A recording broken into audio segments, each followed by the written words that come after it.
Hey there, welcome back. I hope you're all doing well. Let me know how you're feeling in the comments.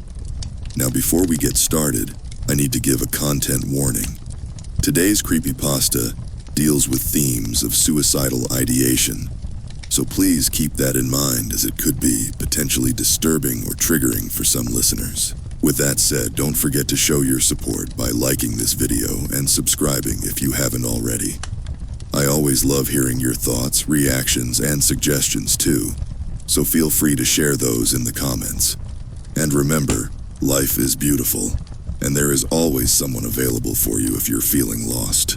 Alright, now that we've taken care of the ritual, go ahead and get nice and comfortable. Dim those lights and turn up the volume. Let's begin. When I was 13 and an idiot, like most 13-year-olds are, I spent a lot of time on a now-defunct app called Chatterbox. It operated a lot like a more clunky version of Discord, where you could chat with strangers online either through community groups or private messages. For context, I should mention that I was a bit of a troubled teenager. I grew up in a dysfunctional household with largely absent parents, and I was bullied pretty severely all throughout middle school. I found solace in one particular Chatterbox community called Teens X Fashion, which, as I'm sure you can guess, was a place to discuss fashion and aesthetic trends of the mid-2010s. It was supposed to be a place for people aged 13, 18, but now that I'm older and wiser, I'm pretty sure that 90% of the people I met on that server were much older guys. Through the server, I met a 17-year-old guy named Jack. I don't remember his Chatterbox username, but I remember him being a kind and charismatic presence in our community. We talked almost every day for 2 years, and he quickly became my #1 confidant. From the time I entered high school at age 14, the bullying got worse, as did my home situation. And though I was never diagnosed by a professional, I'm pretty sure I was depressed. I began having some suicidal thoughts. And when I told Jack about them, he seemed sympathetic. I don't blame you. This world is such a shit show. I think about ending things sometimes too. I was pleased that he, unlike my school guidance counselor and the few other people I'd told about my thoughts, didn't just brush them off and promise me things would get better. I found myself oddly charmed by his candidness. You're still pretty young. He texted me once. Maybe wait a year or so. Give life another try. If it hasn't gotten any better by then, let's talk some more. I took his advice and waited for things to get better, but I saw no light at the end of the tunnel. By the time I was 15, I'd dropped out of high school. I barely left my room, and I was having trouble performing basic tasks like brushing my teeth. When I told Jack about my state, he said, "Honestly, I haven't been doing well either. I bought some cyanide pills a few months back, just waiting for the right time." I was surprised to hear this. Jack had always seemed like a pretty happy-go-lucky guy. After thinking about what he said for a few weeks, and doing some research on the pills he mentioned, I asked if I could buy a few off of him, just in case, and he agreed. I suggested he ship them to me, but after some discussion, I was shocked to learn that we both lived in the same state. I didn't want to give him my home address, the only intelligent thought I had throughout this whole ordeal, and so we agreed to meet in a public place, a coffee shop about an hour away from where I lived. A few weeks later, our agreed-upon meeting date rolled around, and I took the bus to the coffee shop. I had the selfies he'd posted to Teens X Fashion as reference, but when I entered the shop and looked around, I didn't see anyone who vaguely resembled the pictures. I walked around, figuring he must be late, before I heard someone shout my name from the corner table. I looked at the man who'd called out to me. It had to be Jack. No one else would know my name, but he looked different. He was much taller and heavier than he appeared in the photos, and much older as well. It was difficult to tell what age he was exactly, but he certainly wasn't 19. I walked over and asked his name, and he gave me both the name Jack and his Chatterbox handle. He gave me a friendly smile as I sat across from him. He wasn't a bad-looking guy, and he seemed to have put a lot of effort into his appearance for our meeting, but I was thrown off by the discrepancy in how old he was supposed to be and how old he appeared. Before we'd said much to one another, a barista came over to take our order, which in retrospect was unusual for a coffee shop. The barista's name was Lydia, and she was this petite blonde lady, probably 21 at most. She took our order and then left us to a very awkward, stilted conversation. I didn't know what to say. I'd been excited to meet my friend of 2 years, but now that I was actually there, it all felt like too much. I was so quiet that Jack seemed to take offense after a while. "Hey," he said at one point. I hadn't even realized I was averting my eyes from his, but when I looked up at him, he was giving me this weird, almost pitiful look. "You're mad because I gained weight, aren't you? You think I'm ugly?" I was taken aback. "No," I said. "I don't think you're ugly at all." He seemed genuinely upset. All of a sudden, I felt like a terrible person, like I was taking advantage of him or something. I rushed to console him, partially because I was worried that he wouldn't give me the pills, but also because he was pretty much the only friend I had, and I was terrified of ruining things. Soon I was the one leading the conversation, pulling him back out of his shell little by little. It was all very odd. The barista came back after a while. I said thank you as she put our drinks down, but she didn't leave afterwards. She just kept standing there, looking at us with a smile that didn't reach her eyes. "All good here, folks?" Lydia asked, staring directly at me. I told her everything was great, and then she reluctantly returned to the counter. Jack and I finished our drinks largely in silence. I remember very strongly not wanting to look directly at his face. Like I said, he wasn't a bad-looking guy, but his eyes seemed unnaturally dull, like the light wasn't hitting them right or something. Once we'd finished drinking and Jack still hadn't made any mention of the pills, I broached the topic myself. "They're in my car," he said in response to my inquiry. He leaned his face close to mine and lowered his voice, giving me a wink that was anything but charming. "We might both get in trouble if I handed you a bag of pills in a public space like this." I guess that made sense. So we tossed our drinks and I followed him outside. The parking lot was full of people, not exactly a prime location for a child abduction, so I didn't have any second thoughts about walking with him. But when we reached the last row of cars and Jack kept going, I slowed down. "Oh, I'm parked a ways down the road," he said when I asked where he was going. He gave a condescending little laugh, like I'd asked him a stupid question. "Again, I can't be handing you cyanide pills in front of everyone, silly." I stopped walking. I was starting to think that I didn't know this person as well as I'd thought, and I certainly didn't want to be alone with him in an isolated area. But then again, did I even care what happened to me? Wasn't I ready to go anyways? Jack noticed that I'd stopped. He turned around and walked back over to me, placing a meaty, sweaty hand on my shoulder. Even in the direct sunlight, his eyes looked strangely dark. "Come on now," he said gruffly and started guiding me further from the parking lot. It was then that I realized that despite all my misgivings about the world, I really did still care what happened to me. I didn't want to be hurt.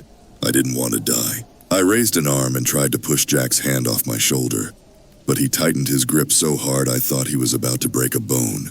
I thought I was done for before a shout from behind us startled us both. "Hey, stop right now!" I turned my head towards the parking lot and saw the barista from earlier running towards us at full speed. "You stop right there!" Now this woman was maybe 4'11", and I'm pretty sure Jack could have picked her up and thrown her like a football if he wanted to. But her voice was loud and strong, and as she yelled out, she attracted a lot of attention. As soon as he realized we'd been spotted, he let go of my shoulder and made a run for it.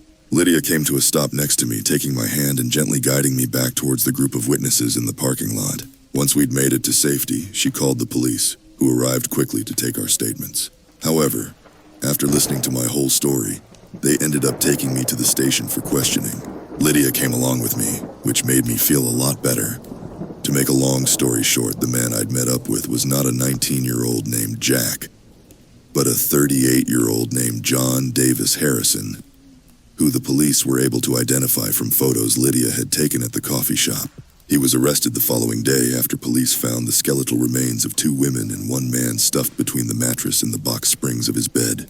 Harrison admitted to luring his victims, all of whom had confided their suicidal thoughts in him, with the promise of a quick death via cyanide pills. In reality, The slow, painful deaths his victims endured at his hands were etched into their bones. The whole ordeal was the wake-up call of the century for me. In the aftermath, I went back to high school and started to really apply myself in class. I graduated a year late, but I also graduated with really high marks. I started seeing an awesome therapist at age 16, and thanks to him and a few counselors at my school, I transitioned into a foster family that is now my adoptive family. I actually enjoy living these days, and despite the title of this post, I have not a murderer, but one brave barista to thank for my life now. We still keep in touch, and I'm happy to report that she's doing well too. Thanks, Lydia, for looking out for a clueless kid who didn't know what they were getting themselves into. Now that I'm older and wiser, I promise to do the same.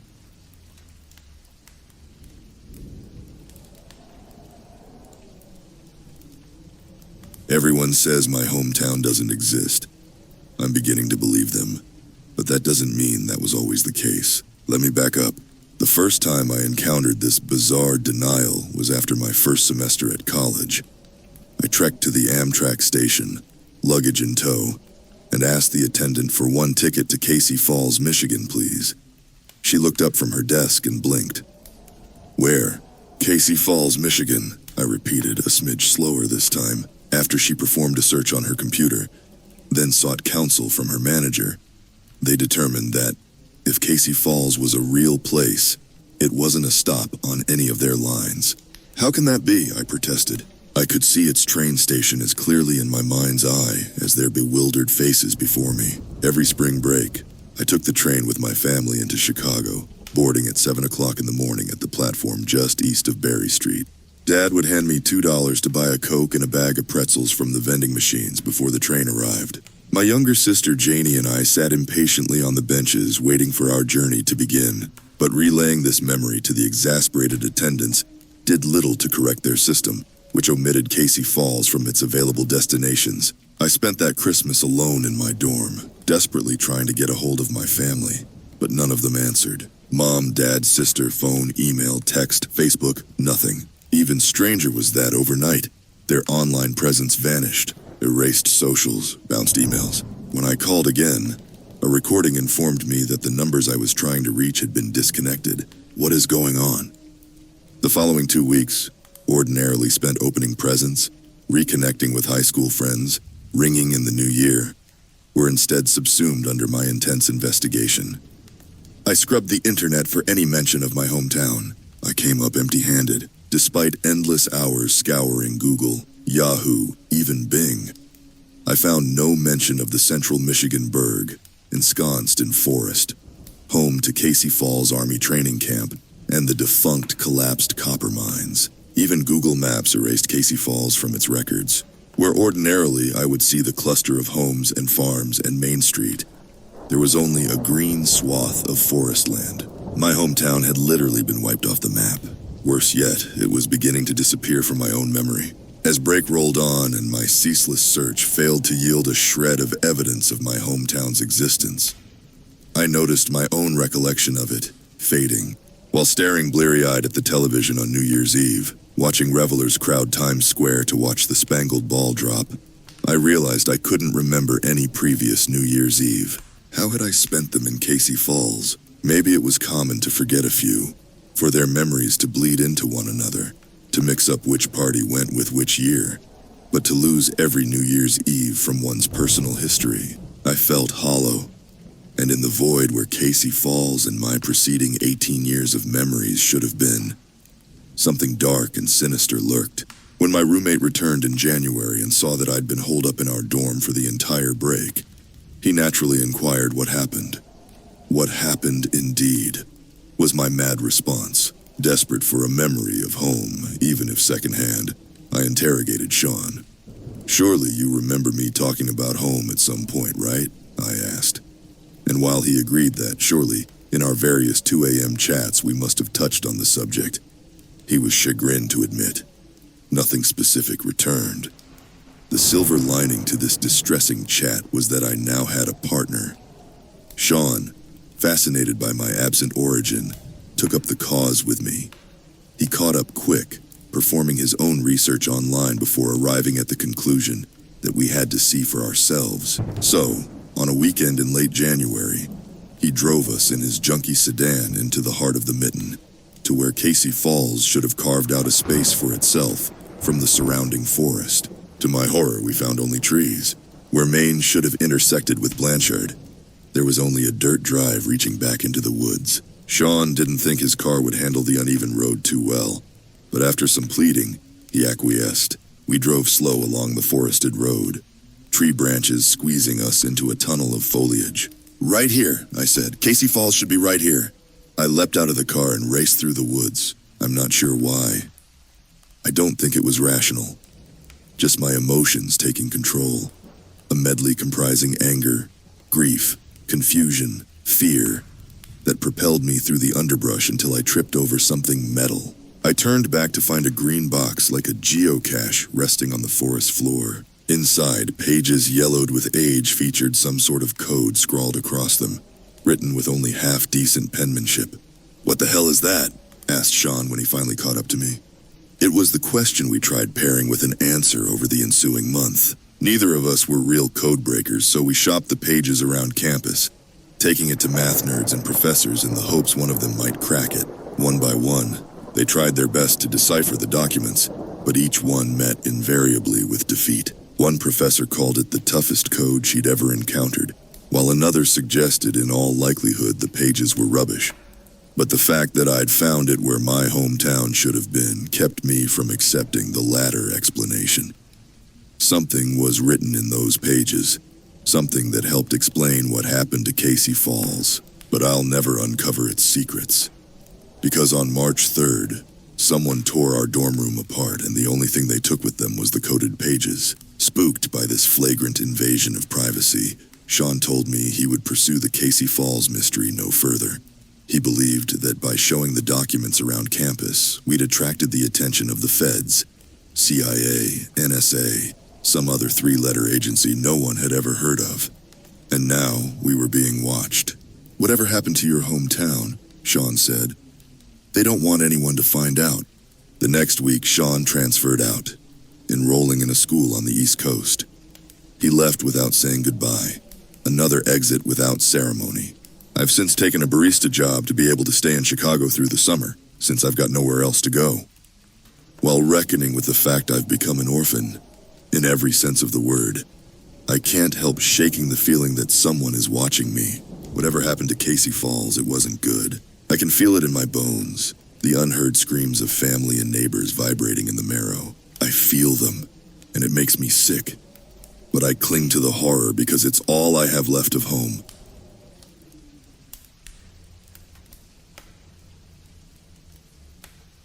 I scour Facebook for high school reunion groups and fake my way into joining them. It's way easier than you think.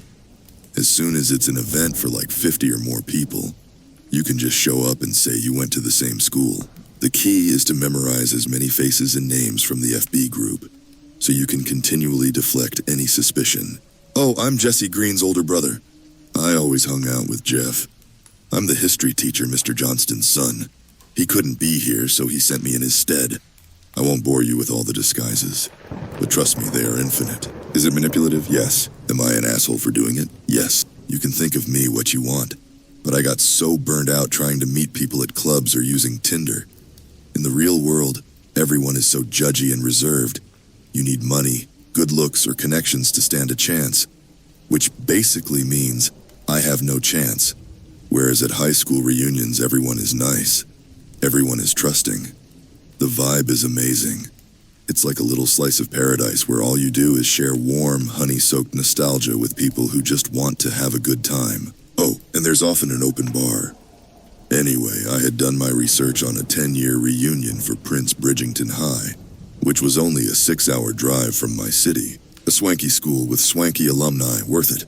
I resembled 3 of the graduates there, so I could be someone's older brother. And if push came to shove, I could also be a gym teacher's son. I showed up my standard 3.5 hours late, and they didn't disappoint. Instead of the usual hotel bar or tavern, these alumni rented out an enormous Victorian mansion, complete with a tennis court in the back, a horse stall, and patios with fully grown palm trees. There were tons of people in their late 20s. It It was a 10-year reunion. They graduated in 2014, so I guess they were all born around 1995. They were dressed in what one might call their best evening attire. Suit jackets slung over polo tees for men, tailor-fitted suit jackets for women, with a couple flashy gowns. Anywhere you looked could be the cover of Vogue. It was very intimidating. And between all these chattering, glowing young graduates were these stoic old dudes. Adult men dressed in all black business suits with long-sleeve dress shirts, offering drinks and snacks. In other words, butlers. Whoa, I thought butlers were like a 1950s cartoon, or exclusive to British royalty or something.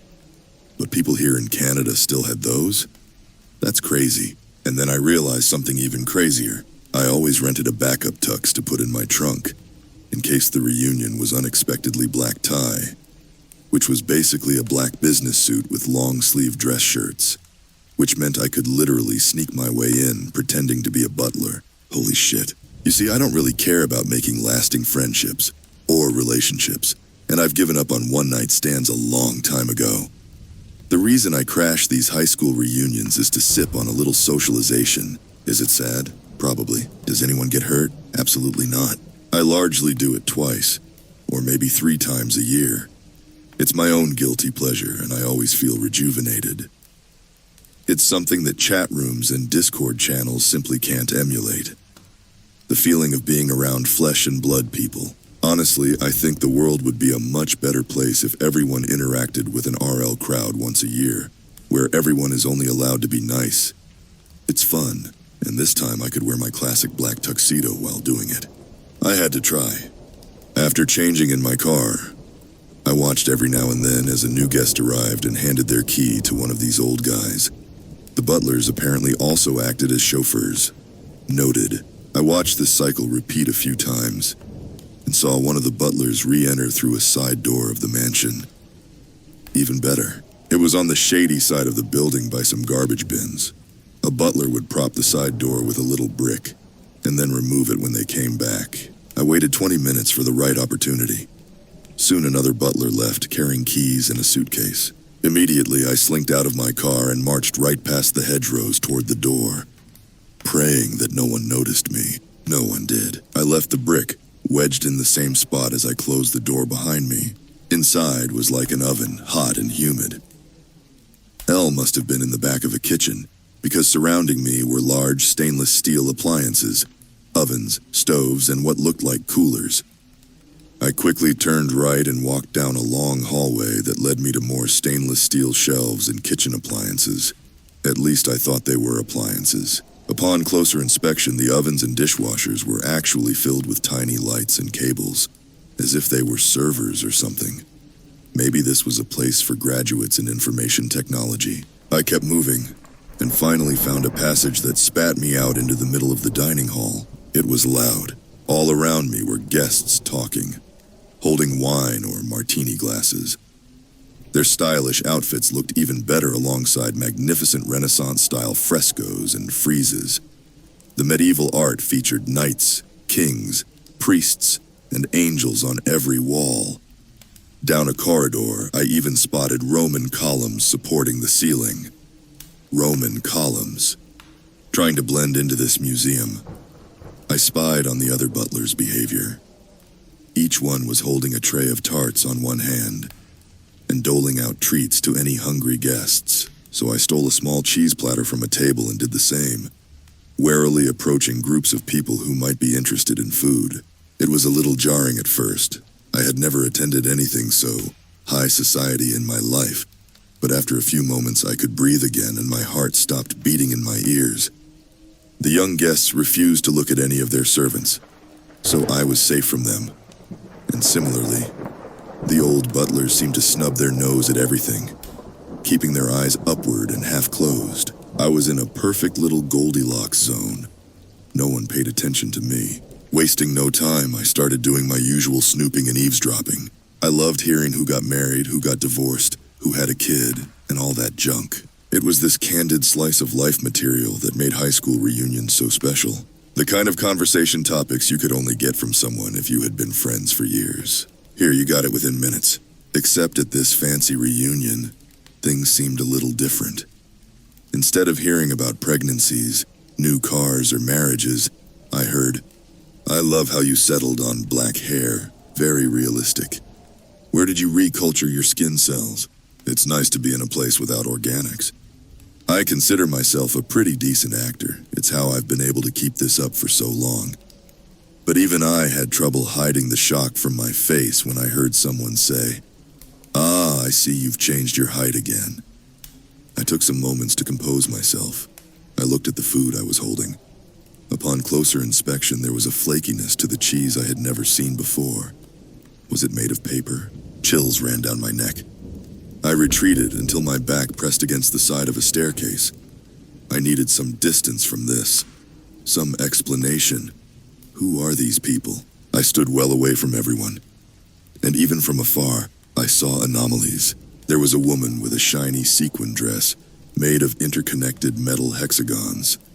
The hexagons would undulate between colors and even ripple like water as she strolled between friends. I noticed several black cables popping out of various guests' sleeves too. I had no clue what for. Soon after, I saw a pair of men shake hands, during which both of their cables popped out and linked together. For like a secondary handshake or something. At the very back was a woman who appeared to be throwing bugs into the air. They were silver, flying moth-like things that fluttered all around her. I was about to take a few steps on the stairs to get a better look when another butler approached me. "You. Why aren't you serving? What protocol are you running?" The butler looked to be in his 70s, and despite his crooked posture, still managed to tower over me. I stared briefly into his massive pupils, which had no irises.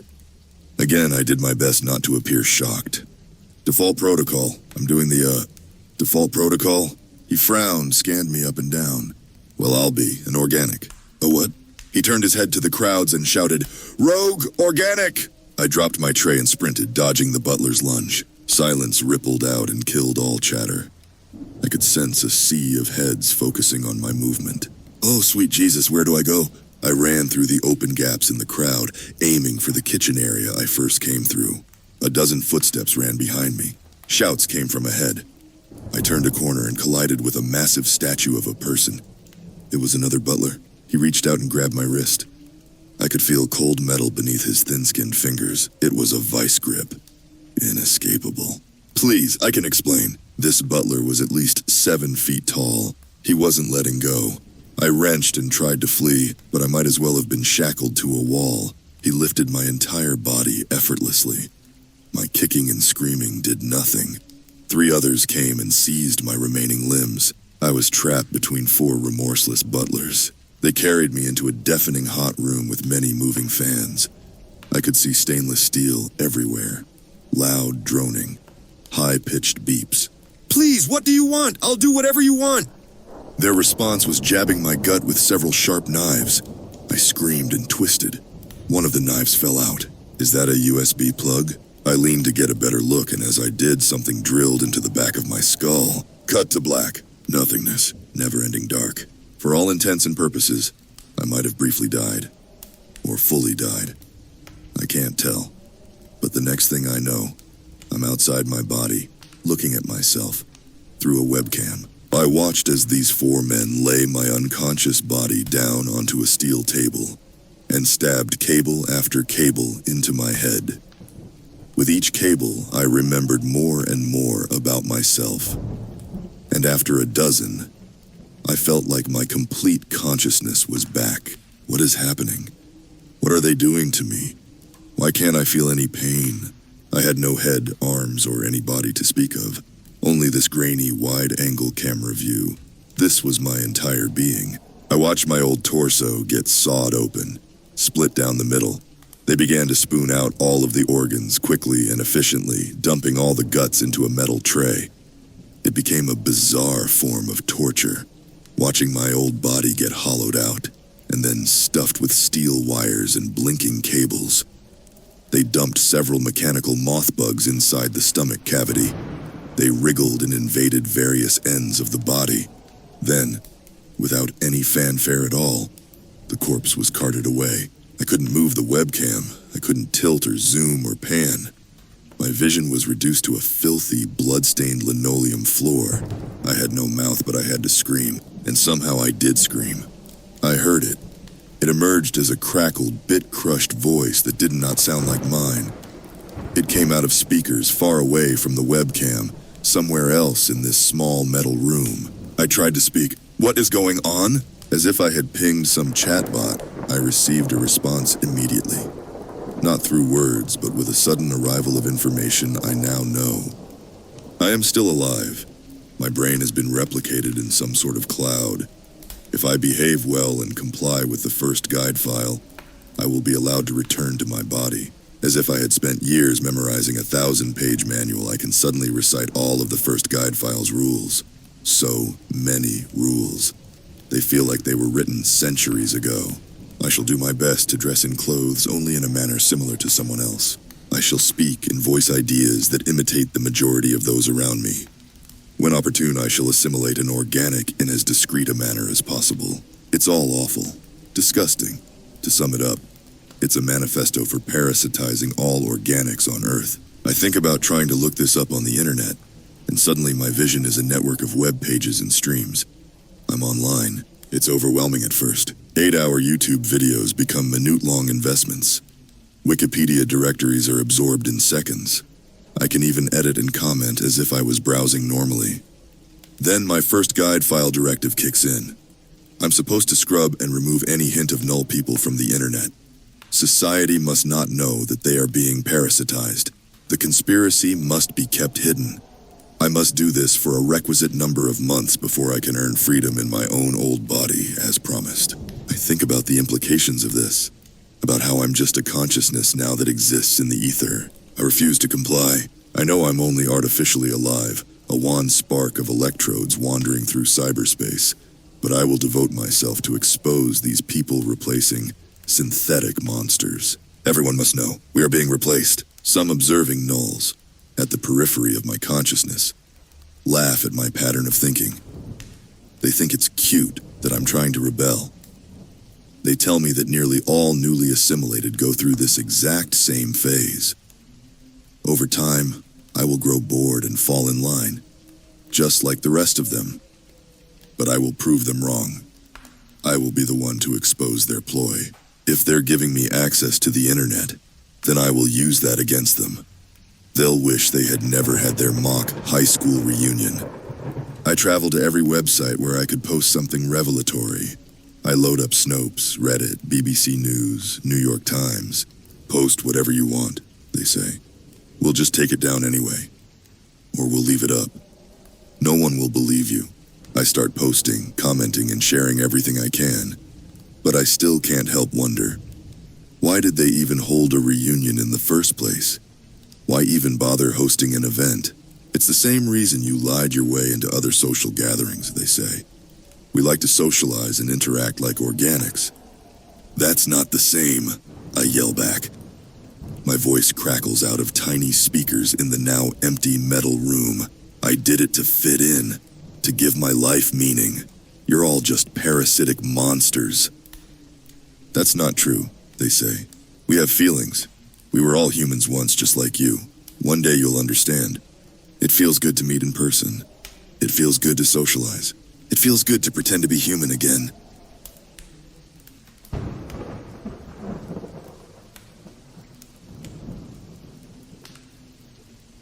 It started around the time I was 14. Back then, I believed it was my mother checking up on me at night. She had always been an anxious person, worried about everything and nothing, so I didn't think too much of it. Usually, I would be too sleepy to even notice much. I would just hear the sound of soft footsteps or the creaking of the door. It never lasted long, and most of the time, I would be back asleep moments later. It happened semi-regularly for years, without startling me too much. I didn't scared easily as a child, and even at that young age, I usually found logical reasoning for many things. That is, until I was about 17, and the visitor came back. I was lying in bed with my bedroom door closed but not locked. This time, it wasn't the sound that woke me but the soft breeze that made me shiver. As I was just about to pull my blanket over my head, I heard the steps of someone walking over to my desk, rustling through the papers on top of it. Drawings I had made that day. I held my breath and made sure to stay frozen. My parents weren't home. It was the first night they'd ever left me completely alone. It had been a long discussion between my parents before they left the house. Even though I was clearly old enough, my mother didn't like leaving me. Her anxiety was never about herself. She was brave when it came to anything but me. I prayed that this person would leave if I stayed still enough. Or maybe my parents came home after all. I didn't dare to check. But I also couldn't hold my breath forever, so I tried as hard as I could to keep it quiet and calm. After what could have been a few minutes or an hour, I felt that the presence was gone, whoever or whatever it was. But I still didn't get up. I didn't check until the sun finally was up and my courage returned. The house was silent and my parents' bedroom was empty. Later in the day, my parents came back home. I knew I couldn't tell my mother because this would only give her more reasons for her fear and paranoia, even if it finally was justified. So I only told my father and made him swear not to tell Mum. He understood and started secretly checking each door and window for any signs of intruders. He couldn't find anything and nothing was taken from our home. "Are you absolutely sure you didn't dream it all, Maeve?" he asked carefully. I shook my head. I wasn't sure about anything anymore. The thing I hadn't told him was that the paint on my drawings was slightly smudged. The nightly visitor stayed a part of my life for the following 5 years. I can't say for sure how often it happened, or how many times I had been asleep during the visits. All I know is that it stayed a constant in my life. Only when I moved away to college did it stop. But every time I was back home, I felt it again. I started putting up a camera to film my room all night, but there was never any footage of another human walking around. It simply wasn't possible, and I started wondering if it might be all in my mind after all. Something I was too afraid to open up about to anyone. A few months ago, I graduated from college with a degree in graphic design and moved back with my parents. They didn't question at first why I didn't want to live completely on my own. Why I decided to get a job at the local newspaper in our boring small town. I only told them that I wanted to do some simple work for a year, to get some experience before I started looking for something real. And that was fine with them, especially with my mom, who was always happier to have me close by. As the months went by, I became more and more comfortable. My friends in school had all moved away, but I found new ones. One of them was Jess, who worked at the same newspaper as a writer. She had been a year above me in high school. We didn't have much contact back then, but now connected over being one of the few young people still around. She introduced me to Corey, who lived on her street. Corey was in my year at school, but we weren't in the same circles back then. I started spending most of my time with them and stopped researching jobs out of town. I found a steady routine until the incident happened that would shake our entire town to its core. I was just coming back from the cinema one evening with Jess when Corey called us to tell us some horrifying news. Something terrible had happened in the quiet of our small town last night. The body of a young man had been found in front of the grocery store, and the most gruesome part was that his heart had been ripped out. Corey also told us that something similar had happened 30 years ago in this same town. Back then, 3 people had died, and all their hearts had been ripped out. The town instated a nightly lockdown right away. "I loved having you around here with us, but it's time for you to leave, sweetheart.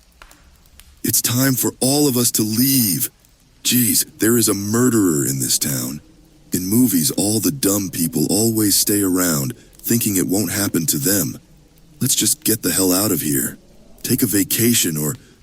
My mother simply shook her head. "Corey said this happened 30 years ago.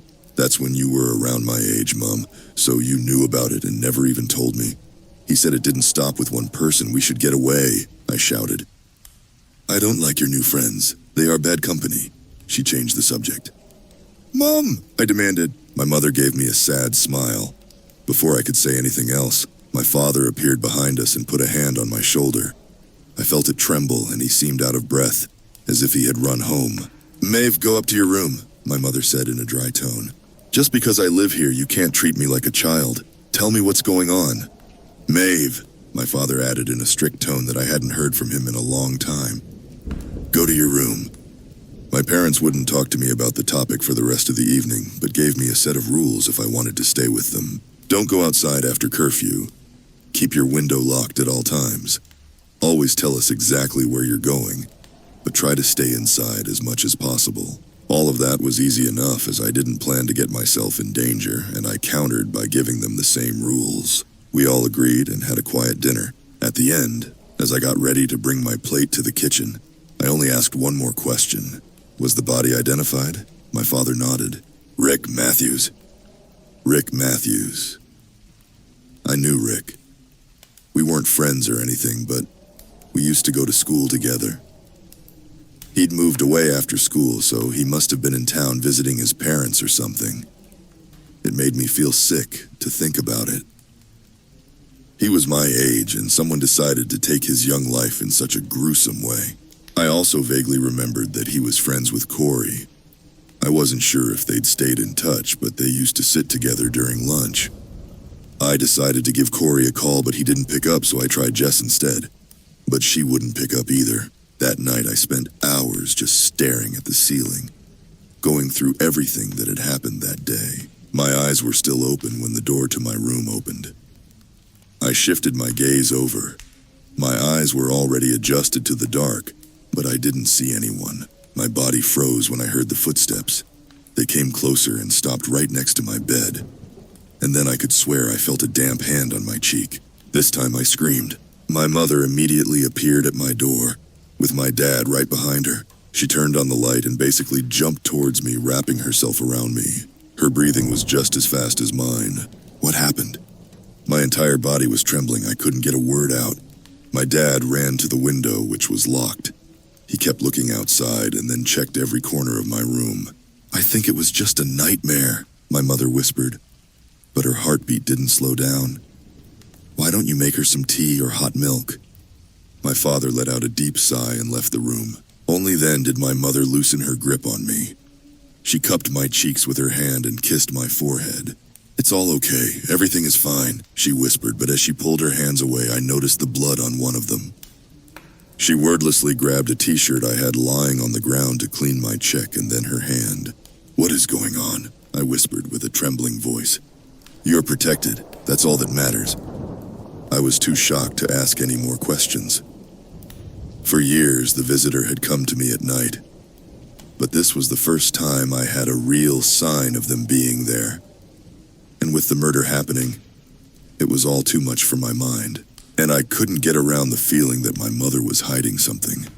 My mother, who was always afraid, always on edge, didn't say a word about the blood on my cheek, but she'd stayed with me all night, lying next to me and gently stroking my hair until I fell back asleep. I didn't get a chance to confront her about it the next morning before the horrible news reached us. Another young person had been found with a missing heart. The news of where they had been found, or when, didn't even reach my brain. All I heard was the name before my vision blurred. Jess, I'm so sorry, honey. I know you got very close over the past months. My father quietly spoke, but his voice sounded far away. This wasn't possible. Jess was dead. Jess had been murdered. I didn't leave my bed for the rest of the day, or the next. If the visitor came again that night, I didn't notice. At least there wasn't any more news of a murder the next day. I had planned to spend another day in bed when there was suddenly a knock on my door. Hey, I heard Corey say. He had heavy bags under his eyes and his voice was hoarse. Hey, I said back, and we watched each other for a long moment. We hadn't spoken since the news about Jess. Tears started forming in my eyes and he came over to hug me. We both sat there for a moment, silent. There were no words that could make any of this better. So, he said after a while, you don't have to come along for this. Jess's funeral, he closed his eyes for a moment, is in a few days, but I wanted to do something before that for her. Something personal. I wiped away my tears and sat up straighter. There's this spot by the lake where we would go and have campfires. I thought we could go there, say a few words. I don't know. It won't be dark because we have to leave before lockdown, but let's do it. It was a completely dumb idea, but I was grieving and sick of feeling helpless. Mom wasn't home, but I swore to my dad that I would be back before lockdown. He was reluctant, but I promised to share my location the entire time, and he finally gave in. So Corey and I got in his car and headed for the lake. We made a quick stop at a gas station where I went in to get some drinks while Corey filled up the car. I didn't have the best sense of direction, but the way we were going didn't feel familiar. I felt a knot forming in my stomach when Corey drove a narrow road into the forest and stopped the car next to some big trees. "The regular road is blocked. We need to park here and walk the rest," he answered calmly. "What? Corey, there's a murderer on the loose. I'm not going through some creepy forest." He lowered his brows. "It's not dark yet. I'm sure there are people still walking around with their dogs and stuff." "Here, in the middle of nowhere?" I tried to grab my phone but couldn't find it in my bag. Corey looked at me and smiled. "Don't worry, Maeve. It ends after 3 and then we don't need to do anything for another 30 years. I had made a massive mistake. "Corey, where is my phone?" "Ditched it at the gas station. You shouldn't have left it in your bag. There's a murderer on the loose after all." I looked around for anything that could work as a weapon. Maybe a drink bottle, but they were on the back seat. My best chance was to try and make a run for it. But he'd locked the doors before I could. "Don't worry. I'll open them in just a moment. I just want you to understand that I'm not a monster, Maeve." "I don't think you're a monster," I lied, trying to distract him long enough to form a plan. "I don't understand this. You couldn't have done this 30 years ago." He grinned. "Well, that's 'cause it wasn't me then. This is a family tradition." I never understood why Corey had never left town. His family was insanely well off and he was smart as hell. He could have gone to one of the best schools in the country. It happened 30 years before that as well, but people like to forget things in the past. He gave me a wolfish grin. "Why? Why any of this?" "Because the hearts feed our lands, give us prosperity and all that other good stuff." "All right, Maeve. Are you ready? 'Cause I don't want to make my car dirty." With that, he unlocked the door and without hesitating, I opened my door and ran. I realized too late that I should have run to the street and not into the forest. I heard the woods crack behind me. He wasn't far away, but he kept more distance than he had to. He was playing with me. I could try to surprise him, tackle him. But he definitely had a weapon. Before I could think of a plan, I stumbled on something and fell to the ground, hitting my knee hard on a stone. I tried to get up but couldn't. Then I saw what I had fallen over. A candle, next to a tree with a name carved in. Maeve, my name was carved into the tree. How was that possible? He couldn't have known that I would end up here. Corey's steps sounded closer now, but I didn't dare look back. He laughed loudly. "That is just fantastic. You came right to the dying spot." I slowly turned around and looked into Corey's manic face and saw the dagger in his hand. He stopped right in front of me and lifted the dagger above his head. I closed my eyes, saying a silent prayer. And that's when I heard the dagger slam into flesh, but not into mine. I opened my eyes just in time to see Corey's body thud to the ground, the end of the dagger pointing out of his own chest. I don't know how long I crouched on that forest ground, entirely frozen. Nothing made sense. Nothing. I only came back to my senses when I heard someone running towards me in the distance. I grabbed for the dagger that was still in Corey's chest, but halted when I saw who was running toward me. "Mom?" She let out a scream. Of relief, I realized. She fell to the ground in front of me and grabbed me tight. Then she beheld Corey's body. "What happened?" So I told her everything. Then her eyes drifted to the tree that had my name on it. "She protected you," she said quietly. "She?" Tears started forming at the corners of her eyes. "We immediately called the police after your location was disconnected. But then I had a feeling I had to come here. I think she was leading me here." "Who?" I whispered. "My sister." Shortly after, we heard police sirens. I didn't get a chance to ask my mother any questions because we had to deal with everything else first, and there would be a lot more to deal with. A police investigation and a very powerful and rich family of murderers. But when we were finally alone, my mother gave me the answers I had been looking for. "I never told you about your aunt. She died before you were even born. She was my entire life, and losing her ripped apart my entire soul. But even when she was gone, I could tell a part of her was still there. She used to come to me. I somehow could always sense that it was her, but of course I couldn't tell anyone about it. She didn't speak, she was just there watching me." My chest tightened. But one day she disappeared. It was when I was pregnant with you, a few weeks before you were born. She was there one last time. It felt final. Why did you never tell me about this? I thought she left that day, that her energy was spent up, and I didn't want to scare you. I only realized that she was still here on the night that I saw the blood on your face. She wasn't watching me anymore, but she was protecting the most important thing to me. She gave me a sad smile. It sounded impossible, but I had felt that presence. She had touched my cheek, and she had stabbed Corey. I hated saying these next words, but I had to ask, why do you think she didn't stop the other murders from happening? I don't know. Maybe she couldn't. I believe she tried. That's why she had that blood on her hands that night. Maybe seeing you in danger took her over the edge. Is this why you never left town? Tears were rolling down her face. I couldn't leave her alone. I hugged my mother. That was what Corey meant by dying spot. The name on the tree wasn't for me. It was for the woman I was named after. All these years I was afraid of the stranger watching me at night. But as it turns out, she was looking out for me this entire time.